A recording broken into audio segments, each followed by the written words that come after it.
Namaskar. Welcome to the State Council of Educational Research and Training, Bihar, Patna. Students, we will continue with the examination series, and in this today I am going to discuss about the formal and informal letter. आपको पता है दो तरह के letter आपके exam में आते हैं, एक फॉर्मल और एक इनफॉर्मल। फॉर्मल लेटर तो आपको पता है वो ऑफिशियल लेटर होता है, जो मान लीजिए किसी के लिए अपने जॉब के लिए अप्लाई कर रहे हैं या लीव के लिए अप्लाई कर रहे हैं या आप एज अ स्टूडेंट आप प्रिंसिपल को लिख रहे हैं, तो इस तरह के क्वेश्चंस आपको आते हैं। और इनफॉर्मल लेटर जो है जिसको हम लिखते हैं मान लीजिए अपने किसी रिलेटिव के पास, फादर, मदर, ब्रदर, फ्रेंड, तो इनफॉर्मल लेटर में ऐसा बहुत ज़्यादा कुछ आपको सीखने की ज़रूरत नहीं, वो बस कैजुअली जो आप फील करते हैं आपको लिखना होता है।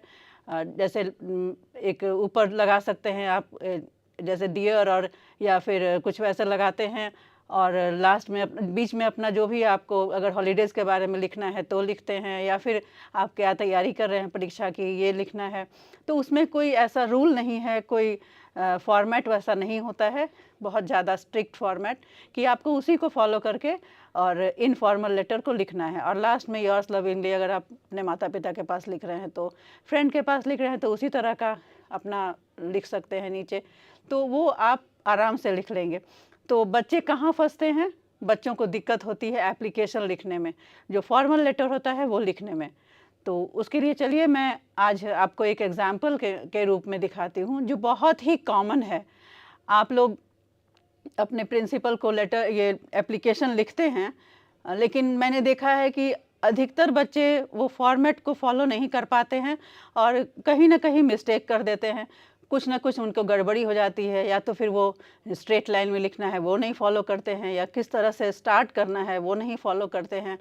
तो इन सब चीज़ों की चर्चा हम आज करेंगे और साथ में सीखेंगे भी। मैं लिखूंगी और आप अपने नोटबुक पे भी उसको लिखते जाइएगा। तो देखते हैं, एक क्वेश्चन के रूप में हम देखते हैं जो आपके क्वेश्चन पेपर्स में अक्सर आता है, रिसेंट ईयर्स में आया हुआ भी है। तो चलिए पहले क्वेश्चन देखते हैं। तो क्वेश्चन है, write an application to the principal asking him for 2 days leave as you have to go to your native place to attend the marriage ceremony of your uncle। आपको अपने प्रिंसिपल को, जो आपके प्रधानाध्यापक हैं, उनको एक एप्लीकेशन लिखना है जिसमें आप उनसे क्या मांगेंगे, उनसे 2 दिन की छुट्टी मांगेंगे, क्योंकि आपको अपने नेटिव प्लेस जाना है, अपने गांव जाना है। किस लिए जाना है? आपके चाचा की शादी है, आपके अंकल की शादी है।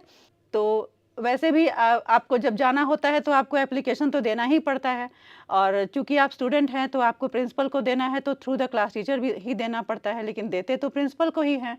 तो हम लोग आज उन सब चीज़ों को ध्यान में रखते हुए एक परफेक्ट एप्लीकेशन के बारे में आपको बताएंगे, और आप फिर उसको अपने नोटबुक में नोट डाउन करते जाइए। फिर देखिए कितना आसान हो जाएगा आपको लिखना। फॉर्मेट सेम रहता है हर चीज़ में, सिर्फ मैटर जो है, जैसे आप देख रहे हैं कि एप्लीकेशन है टू द प्रिंसिपल, तो किस लिए है? फॉर 2 days लीव है, तो दो दिन की छुट्टी है। हो सकता है कि अगर आपको अभी रिसेंटली आया हुआ था क्वेश्चन कि कैरेक्टर सर्टिफिकेट के लिए एप्लीकेशन लिखिए, तो बस 2 days लीव की जगह कैरेक्टर सर्टिफिकेट का लिखना पड़ेगा। जो क्वेश्चन रहेगा उसके अकॉर्डिंग आप मैटर लिखिएगा, और बाकी तो फॉर्मेट सब सेम होता है। तो चलिए स्टार्ट करते हैं लिखना, देखते हैं कैसे शुरू होता है। तो जैसे मान लीजिए आपका ये जो बोर्ड है वो आपका कॉपी का पेज है, आपको ब्लैंक पेज पे देना होता है एप्लीकेशन, आपको पता है। तो ये आपका सपोज जो हमारा वाइट शीट होता है A4 साइज़, वो पेपर है, और हम लोग उसमें क्या करते हैं कि उसको थोड़ा सा मार्जिन के लिए थोड़ा फोल्ड कर लेते हैं, थोड़ा सा, एक लगभग जो आपके कॉपी में मार्जिन होता है उतना हम लोग फोल्ड करते हैं। तो सपोज वो लाइन जो है वो हमारा ये फोल्डेड लाइन रहेगा, आपको स्ट्रिक्टली इस लाइन को फॉलो करना है। मैं पूरा लाइन नहीं बनाऊंगी, बस मैं स्ट्रेट लाइन में लिखूंगी, और आप समझिएगा कि वो आपका फोल्डेड लाइन है। वाइट पेज लेके और फोल्ड करके लिखा जाता है, लाइन नहीं खींचा जाता है। तो जैसे हमारा ये पेज है और हमें जो फोल्ड करना है मार्जिन के लिए, तो हम लोग एक पेपर से करके देखते हैं। चलिए, जैसे ये A4 साइज शीट है और इसको हमने ऐसे फोल्ड कर दिया है, तो इतना हम लोग फोल्ड किए रहेंगे, और हम लोग जो लिखेंगे वो आपका सीधा ऐसे ऐसे लिखाएगा। इतना इस पार्ट में हमें कुछ भी नहीं लिखना है, बिल्कुल ही वो ब्लैंक छोड़ देना होता है। और हम एप्लीकेशन को अपना इधर इतना ही पार्ट में लिखते हैं। तो हम लोग इमेजिन करेंगे कि हमारा ये जो पार्ट है वो ये ब्लैंक पेज है। तो बहुत ही सिंपल है, कुछ भी नहीं है, लेकिन बस थोड़ा ध्यान रखिएगा तो आपको फिर आज के बाद बहुत आसान लगने लगेगा एप्लीकेशन लिखना। तो हम लोग आपका क्वेश्चन में क्या था कि write an application to the principal था ना। तो हमें लिखना है कि यहाँ से लिखेंगे to the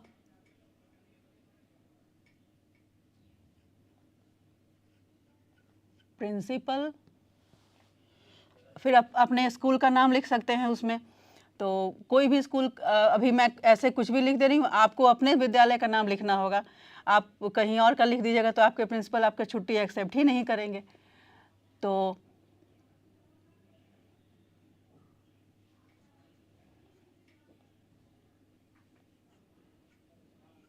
high school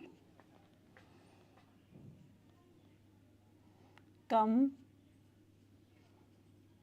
inter college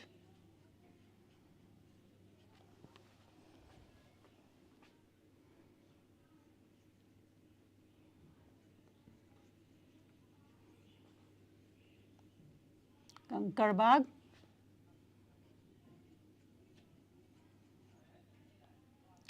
ये मैंने स्कूल का नाम लिख दिया।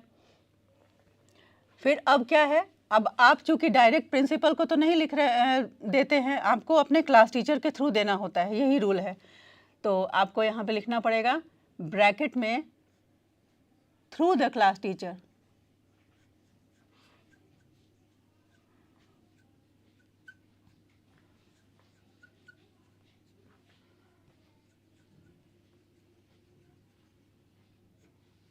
ठीक है, ये ब्रैकेट में हो गया। अब जो मोस्ट इम्पॉर्टेंट पार्ट है एक एप्लीकेशन का, वो होता है सब्जेक्ट, जो हिंदी में हम लोग विषय बोलते हैं। क्यों होता है वो मोस्ट इम्पॉर्टेंट पार्ट? क्योंकि आप जिसको भी दे रहे हैं, अपने स्कूल के हेड को दे रहे हैं या अपने जॉब में भी अगर दे रहे हैं, अपने बॉस को दे रहे हैं, तो उनके पास इतना समय नहीं होता है कि वो पूरा एप्लीकेशन को पढ़ें। तो पहले वो सब्जेक्ट देखते हैं कि अगर कोई छुट्टी ले रहा है तो इसके लिए बहुत ज़रूरी अगर है जो सब्जेक्ट है, तो वो अगर बहुत इम्पॉर्टेंट दिख रहा है तो पहले उसकी एप्लीकेशन को वो कंसिडर करते हैं। यहाँ पे सब्जेक्ट इसीलिए इम्पॉर्टेंट है कि उससे पता चलता है कि आपका एप्लीकेशन किस चीज़ के लिए है, क्यों आप एप्लीकेशन दे रहे हैं, और जो सब्जेक्ट होगा, सब्जेक्ट मैटर, उसमें आपके एप्लीकेशन के बारे में पता चलना चाहिए कि आपको क्या चाहिए। तो हमें यहाँ क्या चाहिए, अकॉर्डिंग टू द क्वेश्चन क्या चाहिए, हमें 2 दिन की छुट्टी चाहिए। तो हम सब्जेक्ट में क्या लिखेंगे, बिल्कुल स्ट्रेट लाइन मेंटेन होगा, ये आप ध्यान रखिएगा। सब्जेक्ट को हम शॉर्ट में भी लिखते हैं, ये चलता है ऐसे। क्या है, रिगार्डिंग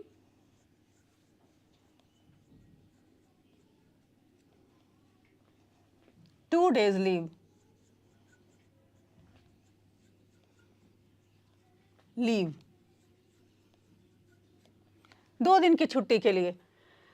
तो ये हमारा क्लियर हो गया। अब हम इसमें पूरा नहीं लिख रहे हैं कि मुझे चाचा के घर जाना है, शादी में जाना है या कुछ नहीं, बस 2 दिन की छुट्टी चाहिए, इतना काफ़ी है। अब आता है आपको उनको ये करना है, मतलब संबोधित करते हुए लिखना है, एड्रेस करते हुए। तो क्या लिखेंगे, रेस्पेक्टेड सर, सब स्ट्रेट लाइन में जाएगा, ये इस बात का जरूर ध्यान रखिएगा। बहुत लोग, हम लोग जैसे लिखते हैं शॉर्ट, तो शॉर्ट में कर देते, मगर चूंकि आपका एग्ज़ाम होगा, एग्ज़ाम में आप लिख रहे हैं, तो आप रेस्पेक्टेड पूरा लिखेंगे। आर ऑब्लिक सर भी लिखा जाता है।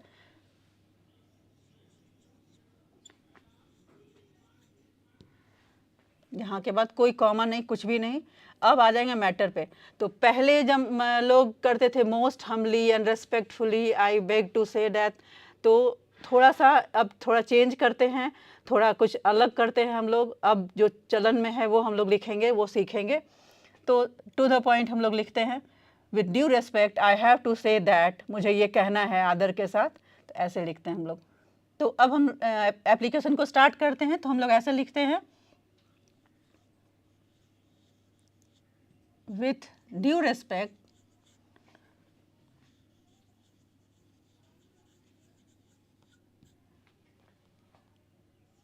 I have to say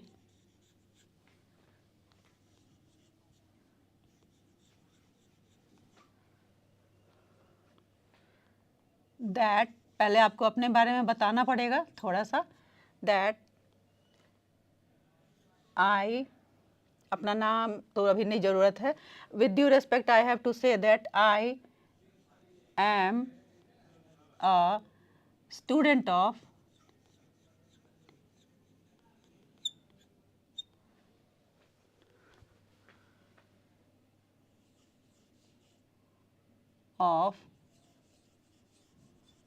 class 9th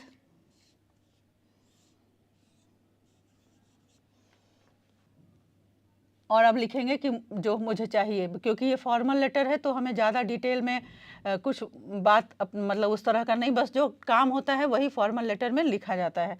तो इतना तो बताना पड़ेगा कि मैं आपके विद्यालय का क्लास 9th का छात्र हूँ और मैं स्कूल नहीं आ सकता हूँ आगे अगले 2 दिन तक।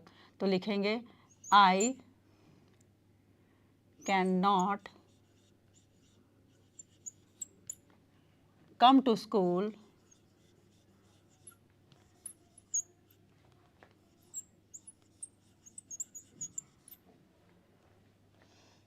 on, 2 दिनों तक आपने छुट्टी मांगनी है आपको, तो आप यहाँ पे डेट लिखेंगे, on this date and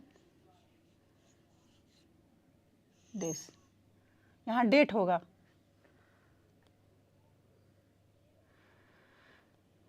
अब कारण लिखेंगे as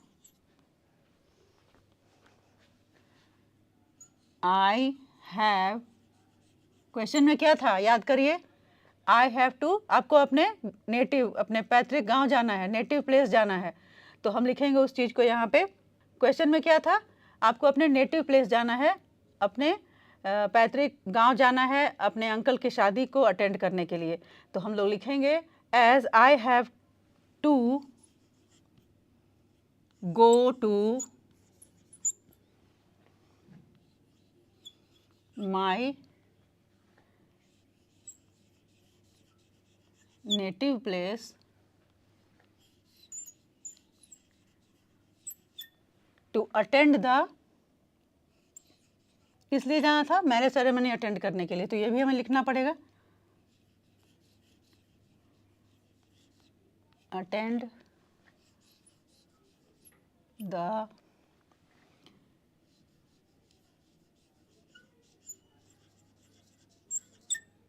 marriage ceremony of my uncle.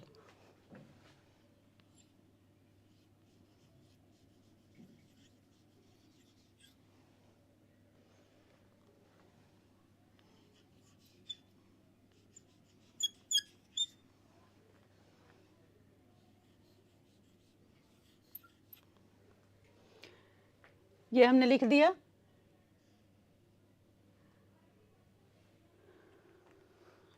अभी ये एक पैरा हुआ जिसमें आपने यहाँ उनको एड्रेस करते हुए लिखा कि with due respect I have to say that I am a student of class 9th, I can not come to school on, आपने जो जिस तारीख को आपको जाना है वो 2 डेट इसमें मेंशन करेंगे, कोई भी डेट हो सकता है। तो इतना एंड इतना, as I have to go to my native place to attend the marriage ceremony of my uncle. इतना इन्फॉर्मेशन हो गया। अब रिक्वेस्ट की बारी है, तो हम लोग उसको पैरा चेंज करके लिखेंगे, बस 2 पैरा में ख़त्म हो जाता है। तो यहाँ अंकल में हम लिखे, यहाँ अंकल के बाद फुल स्टॉप है। अब हम लोग जो शुरू करेंगे वो यहाँ शुरू करेंगे, सो kindly grant me leave for 2 days for this I shall B, ऐसे करके। तो हम लोग अभी आगे लिखते हैं। तो हमने देखा कि पिछले जो हम लोग जो पैराग्राफ लिखे उसमें 2 दिन की छुट्टी के लिए हमने मांग किया, और क्यों हमें जाना है छुट्टी में वो भी हमने लिख दिया था। तो अब रिक्वेस्ट करने की बारी है। तो हम लोग नेक्स्ट पैराग्राफ जो बस वो जो लाइन ख़त्म हुआ था वहाँ से ही शुरू कर रहे हैं हम लोग। तो हम लोग नेक्स्ट पैराग्राफ में अब रिक्वेस्ट करेंगे अपने प्रिंसिपल से मुझे छुट्टी देने की कृपा करें, जैसा आप हिंदी में भी लिखते हैं। तो जो हमारा इमेजिनरी जो मार्जिन था वो ऐसे था, तो हम लोग यहाँ से शुरू करेंगे जस्ट नेक्स्ट लाइन से लिखते हुए, so kindly grant me 2 days leave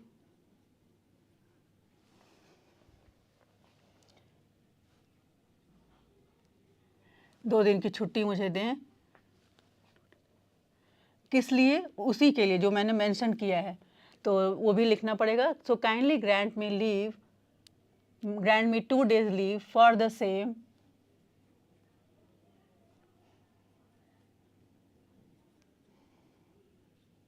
उपरोक्त जो मैंने लिखा है जो कारण, उसके लिए फॉर द सेम, और उसी डेट में जो मैंने मेंशन किया है तो यहाँ वो भी लिखना पड़ेगा। On the above mentioned dates, above mentioned dates हमने मेंशन किया है डेट ऊपर, mentioned dates।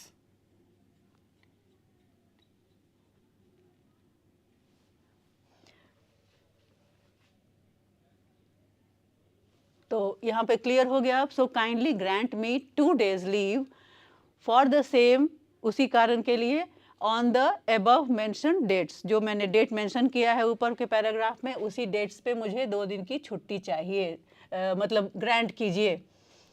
तो उसके बाद अब क्या है, अब ऑब्लिगेशन दिखाएंगे अपना। तो फॉर दिस, इसके लिए, फॉर दिस, अब ऑब्लिगेशन दिखाएंगे हम। For this I shall B highly obliged,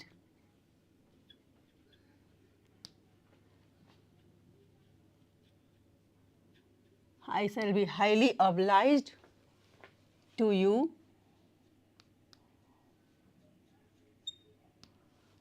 हो गया, सेकंड पैरा में हो गया। So kindly grant me 2 days leave for the same on the above mention dates, for this I shall be highly obliged to you. खत्म हो गया। अब thanks करते हैं हम लोग।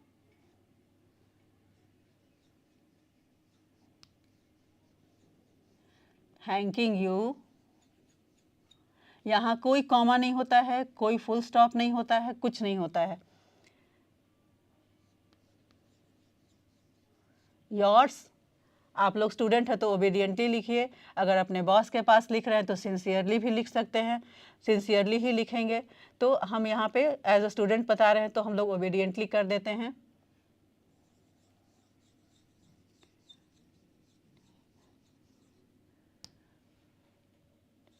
योर्स ओबीडियंटली, यहाँ भी कुछ नहीं होता है, कोई कॉमा नहीं होता है, इस बात सबका ध्यान रखिएगा। थैंकिंग यू, योर्स ओबीडियंटली, आप अपना नाम लिखेंगे, कोई भी नाम अपना, आप अपना नाम लिखिए, XYZ, क्लास लिखिए, क्लास 9th है,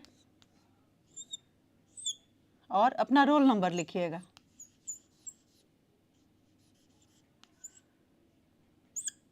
सपोज 22, ठीक है।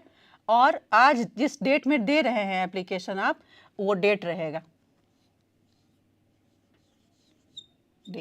डेट कब का रहेगा? तो आज का डेट रहेगा, ये याद रखिएगा। डेट, टुडेज डेट, यहाँ पे ऐसे मैं फॉर एग्जांपल लिख दे रही हूँ। आप जब भी लिखेंगे लेटर, एप्लीकेशन लिखेंगे, तो आप उस दिन का ही डेट लिखिएगा, टुडेज डेट लिखना होगा, जिस समय आप एप्लीकेशन दे रहे हैं। तो ये आपका एक मतलब आइडियल एक एप्लीकेशन है जो एक स्टूडेंट को आना ही चाहिए। All students must know, they should know this type of application. तो यहाँ हम टुडेज डेट लिख दिए। तो ये एक आइडियल था। अभी आप बोर्ड पे जो देख रहे हैं ये सेकंड हाफ है एप्लीकेशन का। इसके पहले आप देखे हैं, आप अपने नोटबुक में इसको नोट डाउन भी किए हैं। तो वो क्या हम लोग क्या देखें, जो क्वेश्चन था कि आपका 2 days लीव के लिए आपको एक एप्लीकेशन लिखना है टू द प्रिंसिपल। तो आपको कभी भी दिक्कत नहीं होगी। आप जो क्वेश्चन है उसको ध्यान से देखिए, पढ़िएगा, और जो फर्स्ट पैराग्राफ है जिसमें आपको अपने जो एप्लीकेशन में जो रीज़न लिखना होता है, वहाँ उस क्वेश्चन को ध्यान में रखते हुए और फिर आपको वो एप्लीकेशन में उसी चीज़ को लिखना है। क्वेश्चन में याद करिएगा था कि ask or write a letter to your principal asking him for 2 days leave as you have to attend the marriage ceremony of your uncle. तो हमने भी क्या लिखा कि I cannot come to school as I have to go to my native place और for 2 days I cannot come to school आपने date डाला था और लिखा था कि as I have to go to my native place to attend the marriage ceremony of my uncle. Suppose question आता है कि आपको कैरेक्टर सर्टिफिकेट चाहिए, उसके लिए आप प्रिंसिपल को एप्लीकेशन लिखिए, तो हम उसमें क्या लिखेंगे कि with due respect I have to say that I have passed और I have passed class 12th in 2024 and I want my character certificate as I have to take admission for further studies. मुझे आगे की पढ़ाई के लिए character certificate चाहिए, तो इसके लिए मुझे मैं एक एप्लीकेशन दे रहा हूँ. तो अब फिर उसके बाद वो तो मेंशन हो गया. फर्स्ट पैराग्राफ में आपको जो कॉज है, जो क्वेश्चन में है, वो मेंशन हो जाता है. सेकंड पैराग्राफ में ऐसे ही होगा. यहाँ पे ग्रांट मी 2 days लीव है, तो so kindly issue my certificate, character certificate for the above mentioned reason. या फिर नहीं लिखेंगे तो ऐसे भी लिखेंगे कि so kindly issue my character certificate. और ये लाइन तो सभी में रहता है, for this I shall be highly oblige to you. ये आप ऑब्लिगेशन तो दिखाते ही हैं. अगर आप अपने बॉस को लिख रहे हैं, अगर मान लीजिए जॉब कहीं कर रहे हैं, या फिर एप्लीकेशन आपको लिखने के लिए आया है कि write an application to your boss, you want to ask for 2 days leave or 1 day leave, or you want to go to some, or you are not feeling well, you don't want, you cannot go to your office. तो उसमें भी आप लिखेंगे कि with due respect I have to say that I am not feeling well, I have to go to the doctor, so please. बस हो गया first paragraph में. So kindly grant me a day leave for this I shall be highly obliged to you. तो ये एक ideal format है, और एक जो फॉर्मल एप्लीकेशन होता है, जो मतलब फॉर्मल जो लेटर हम लोग बोलते हैं, उसका एक आइडियल ये फॉर्मेट है. और आवश्यकता के अनुसार जहाँ जैसा क्वेश्चन है वहाँ उस तरह से आप इसको मॉडिफाई करिएगा और आराम से फिर लिख सकते हैं. आपको कुछ भी दिक्कत नहीं होगा. बस ये चीज़ याद रखना है कि आपको लेफ़्ट हैंड साइड का जो मार्जिन है उसको नहीं छोड़ना है. बहुत लोग पहले, अभी ये बदल चुका है, ये जो पहले बहुत लोग इस तरफ लिखते थे और फिर क्या वहाँ पे ऐसे जलेबी जैसा बना देते थे, वो सब कुछ नहीं बनाना है, वो सब नहीं चलता है, वो ख़त्म हो गया है. अब आपको इस साइड कुछ भी नहीं लिखना होता है, सब आपको बाएं ओर का मार्जिन में ही लिखना है. तो एकदम इससे स्टिक रहिएगा तो आपको इसमें भी मार्क्स मिलता है. आपको अगर ये, और ये जिग-जैग नहीं होना चाहिए. ये नहीं कि हम ऐसे लिख दिए फिर ऐसे मरा, ये यहाँ शुरू हो रहा है, ये यहाँ शुरू हो रहा है, ये यहाँ से नहीं, बिल्कुल स्ट्रेट लाइन को पकड़ते हुए हमें लिखना होता है. तो ये सिंपल सा फॉर्मेट है जो कि आपके लिए बहुत आसान है. आई होप कि अभी इसको देख के आपको अब समझ में आ गया हो कि एप्लीकेशन लिखना, वो भी इंग्लिश में, और अपने प्रिंसिपल को बिल्कुल भी कोई बड़ी बात नहीं है, बिल्कुल आराम से हम 2 मिनट में लिख सकते हैं. तो hope you have understood how to write an application. तो फिर और इनफॉर्मल लेटर तो आसान है ही, वो तो आपको मैंने बताया ही कि किस तरह से आराम से लिख सकते हैं. तो meet you in the next class. Till then, thank you.